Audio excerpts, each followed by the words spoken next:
Baik, assalamualaikum warahmatullahi wabarakatuh.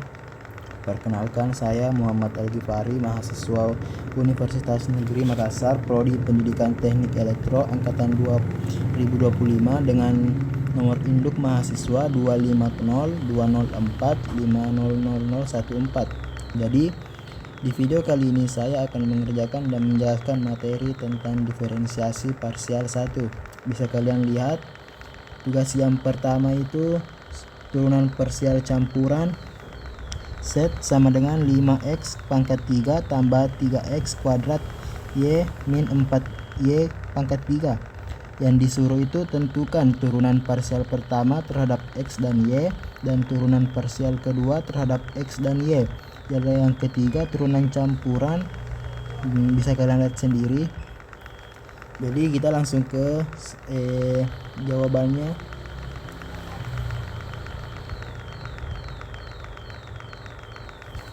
Jadi turunan parsial pertama itu turunkan terhadap X. Turunkan terhadap X. Jadi turunan terhadap X itu adalah 5x pangkat 2. Turunan biasanya itu 10 pangkat X. Untuk 3x pangkat 2, karena Y dianggap konstan. Kenapa dianggap konstan? Karena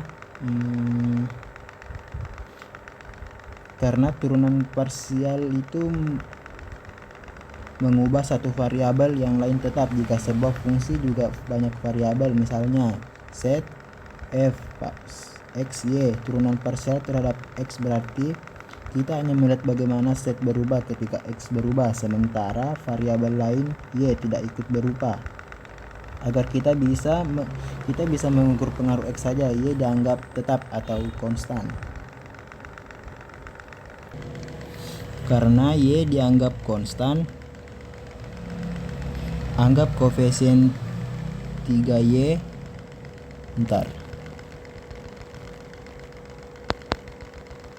Jadi koefisien 3Y, turunan dari 3Y itu 3Y kali X kuadrat. Jadi hasilnya adalah 6xy. Untuk yang bagian min 4y pangkat 3, min 4y pangkat 3 tidak mengandung X, jadi turunannya itu 0. Sehingga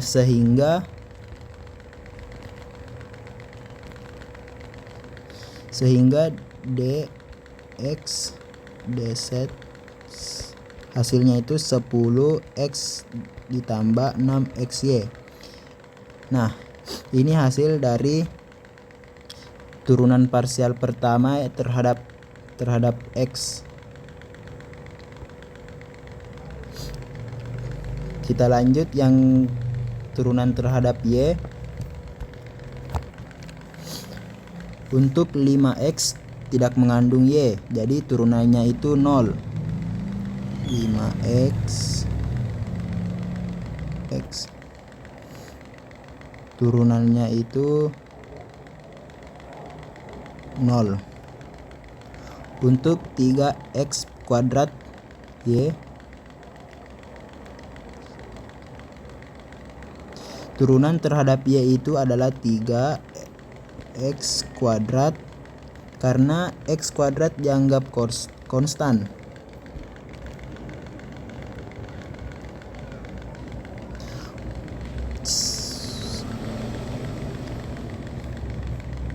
Untuk min 4y pangkat 3, gunakan power rule sehingga bisa menjadi min 12y pangkat 2. Jadi hasilnya itu dz dy sama dengan 3x pangkat 2 min 12Y pangkat 2. Nah, ini hasil dari turunan terhadap Y. Kita ke soal selanjutnya, turunan parsial kedua. Turunan kedua terhadap X. Turunkan dz per dx terhadap X. Jadi dx dz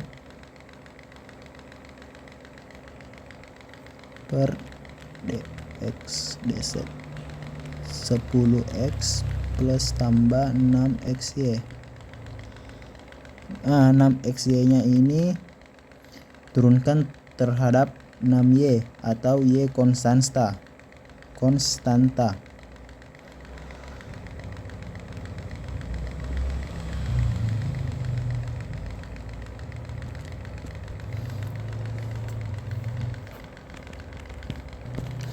Sehingga hasilnya bisa jadi d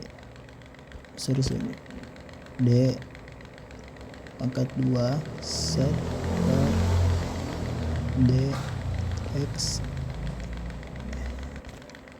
dx pangkat 2 sama dengan 10 tambah 6y.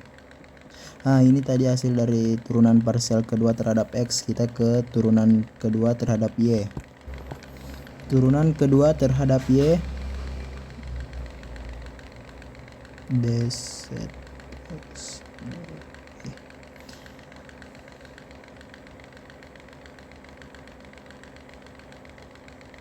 dz per dy situ 3x pangkat 2 min 12 y kuadrat, sehingga jadi min 12 y kuadrat min 24 y. Nah, jadi hasil dari d kuadrat z per dy kuadrat sama dengan min 24 y. Jadi ini hasilnya. Oke, kita ke ketiga, turunan campuran. Kita mulai dari dz per dx sama dengan 10x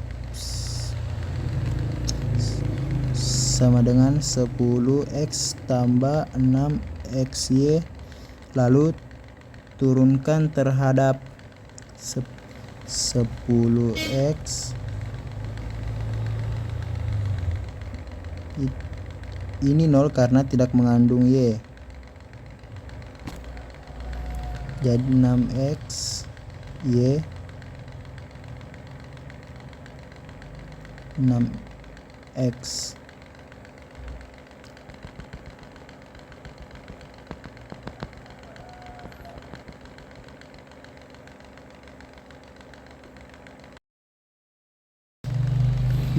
jadi d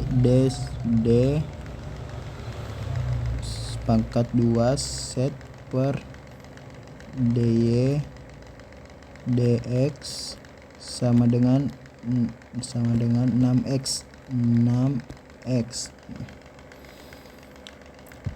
Jadi kita lanjut ke d kuadrat set per dx dy. Kita mulai dari dz per dy. Dz per dy kebalik guys, maaf dy dz per dy sama dengan 3x kuadrat di min 12y, lalu turunkan terhadap x. Kita turunkan terhadap x, jadi 3x kuadrat sama dengan 6x. Jadi hasilnya itu min 12y kuadrat hasilnya 0, sehingga bisa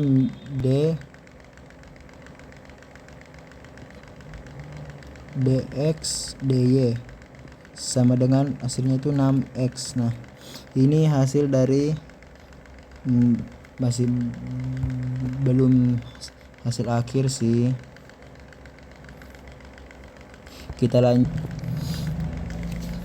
lanjut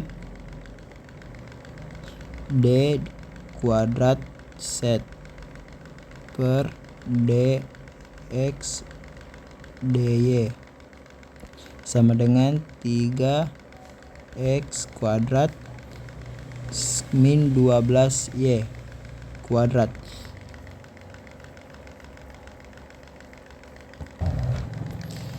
Jadi hasilnya itu adalah 6x. Nah, ini hasil dari turunan campuran.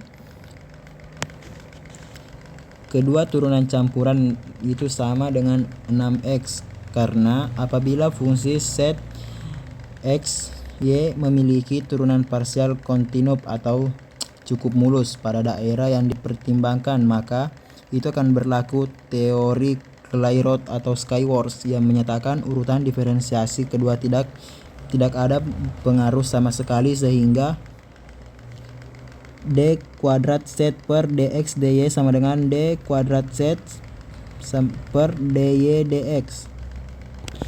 Nah, itu tadi soal yang pertama. Kita akan masuk soal yang kedua. Let's go. Nah, soal yang kedua itu kalian bisa lihat sendiri pendekatan linear approximation baru. Misalkan permukaan suatu benda dinyatakan oleh fungsi Q sama dengan 2x kuadrat YZ jika terjadi kesalahan pengukuran hingga kurang lebih 2% pada setiap variabel x, YZ. Tentukan persentase kesalahan maksimum yang mungkin terjadi pada hasil perhitungan Q.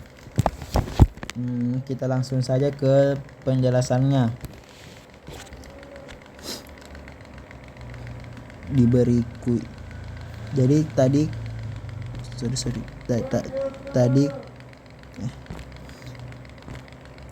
Q sama dengan 2x kuadrat YZ. Ditanyakan itu tadi persentase kesalahan maksimum untuk Q. Jadi kita menggunakan konsep singkat linear approximation untuk perkalian berpangkat jika suatu fungsi dapat ditulis sebagai Q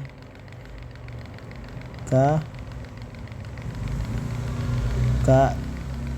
X pangkat A, Y pangkat B, dan Z pangkat C. Maka perubahan relatif kecil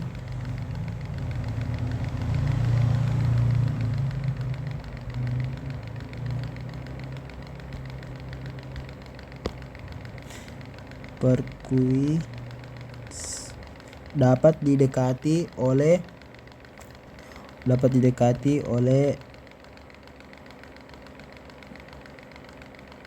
min X plus tambah B A Y plus C Z min. Nah, ini berasal dari turunan logaritma atau dari linearization diferensial atau diferensial total untuk perubahan kecil.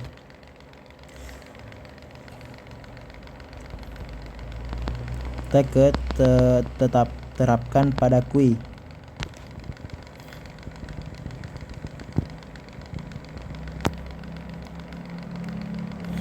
Di sini Q min sama dengan 2x kuadrat Y pangkat 1 Z pangkat 1, sehingga pangkat A sama dengan 2, B sama dengan 1, C C sama dengan 1. Kita masukkan ke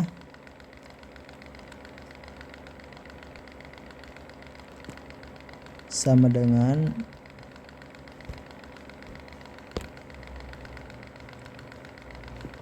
Y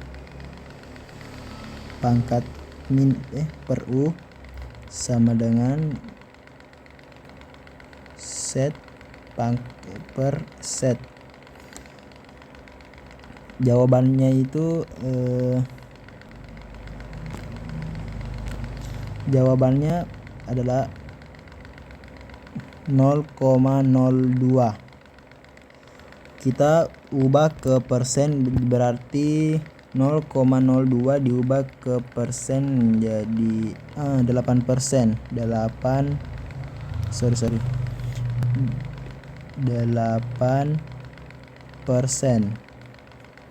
Mengapa ini adalah maksimum? Karena rumus di atas memberikan jumlah kontribusi relatif dari setiap variabel. Jika semua kesalahan memiliki arah yang sama, semuanya tertambah 2% atau bisa semuanya juga kurang dari 2%. Kontribusi mereka berjumlah sehingga total mencapai nilai absolut terbesar atau biasa disebut dengan kesalahan maksimum. Jika beberapa kesalahan berlawanan arah, sebagian efek akan saling menetralkan total kurang dari maksimum. Itu tadi jawaban dari soal yang kedua. Sekian dari video saya ucapkan assalamualaikum warahmatullahi wabarakatuh. Thank you.